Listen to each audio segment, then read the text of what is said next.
Hello viewers, नमस्कार अनि स्वागत गर्छु मेरो च्यानल Janasbrightday मा। आजको यस भिडियोमा म हजुरहरुलाई लाइफमा सक्सेस हुनको लागिमा कुन कुरालाई फलो गर्ने र कुन कुरालाई अभोइड गर्ने केही सामान्य जानकारी शेयर गर्ने छु। यसको लागिमा यदि तपाई कुनै काम गर्न स्टार्ट गर्दै हुनुहुन्छ अथवा तपाई कुनै काम गर्ने सोच बनाउनु भएको छ भने त्यो कामलाई कहिले पनि प्रचार प्रसार नगर्नुहोस्। एज आफ्नोलाई रिलेटिभ फ्रेन्ड्ससँग त्यो कामको बारेमा कहिले पनि शेयर नगर्नुहोस्, किनकि उनीहरूले तपाईलाई सधैँ डिमोटिभेट गर्ने काम गर्छन्। एज तपाईको 97% तपाईसँग जोडिएका मानिसहरूले तपाईलाई डिमोटिभेट गर्ने काम गर्छन्।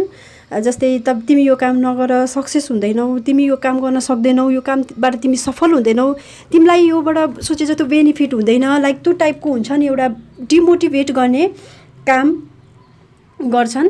त्यसकारणले आफ्नो कामको कहिले पनि प्रचार प्रसार नगर्नु होला। नेपाली समाजमा खुट्टा तान्ने चलन धेरै हुन्छ। त्यसकारण यदि तपाई सेल्फ नै त्यो कुराको बारेमा अध्ययन गर्नुहुन्छ, रिसर्च गर्नुहुन्छ, सर्च गर्नुहुन्छ भने तपाईले त्यहाँबाट धेरै कुराहरू हासिल गर्न सक्नुहुन्छ। र यदि आफ्नो मनबाट तपाई यो काम गर्न सक्छु जस्तो लाग्छ र म त्यो प्रति मेहनत गर्न सक्छु जस्तो लाग्छ भने त्यो कामलाई सधैँभरि गर्नुहोस् र त्यो कामबाट तपाई पक्कै पनि सफल हुनेछ। तर आफ्नो त्यो कामहरूलाई आफ्नो फ्रेन्ड्स एज अ रिलेटिभसँग कहिले पनि शेयर नगर्नुहोस्। त्यस्तै सेकेन्ड नम्बरमा रहेको छ, तपाई कुनै काम गर्दै हुनुहुन्छ भने त्यो काममा एकदमै निरन्तरता दिनुहोस्। त्यो कामलाई यो होइन कि तपाई काम गर्नुभयो र तपाईले सोचे जस्तो रिजल्ट आएन भने त्यो काम छोड्ने र त्यो काम नगरिकन अर्को काममा हात हाल्ने, लाइक त्यो टाइपको काम कहिले पनि नगर्नुहोस्। एज म तपाईलाई उदाहरण दिन्छु। कुनै सानो बच्चा जुन भर्खरै हिँड्न सिकेको बच्चा हुन्छ, ऊ कति पटक लडेको हुन्छ तर ऊ कहिले पनि हार मानेको हुँदैन। ऊ फेरि हिँड्छ र यदि फेरि लड्यो भने ऊ फेरि त्यो कामलाई जसरी रेगुलर निरन्तरता दिन्छ र ऊ हिँड्नमा एकदमै सक्सेस हुन्छ।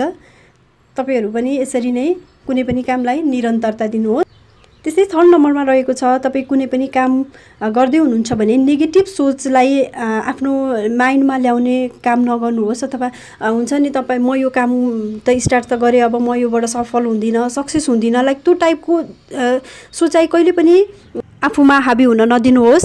साथै हजुरहरूलाई थाहा होला कतिपय महान व्यक्तिहरू जो जीवनमा धेरै पटक असफल भएर मात्रै सफलताको शिखरलाई चुम्नु भएको छ।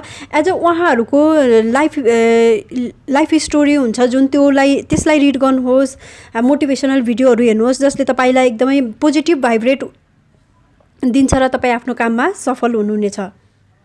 आजको भिडियो हजुरहरूलाई कस्तो लाग्यो? यदि मन पर्यो भने मेरो भिडियोलाई लाइक तथा शेयर र च्यानललाई सब्स्क्राइब गर्न नभुल्नु होला। भिडियो हेरिदिनु भयो त्यसको लागिमा थ्याङ्क यू सो मच। कहिले पनि हरेस नखानुहोस्, लाइफमा सक्सेस हुनुहोस्।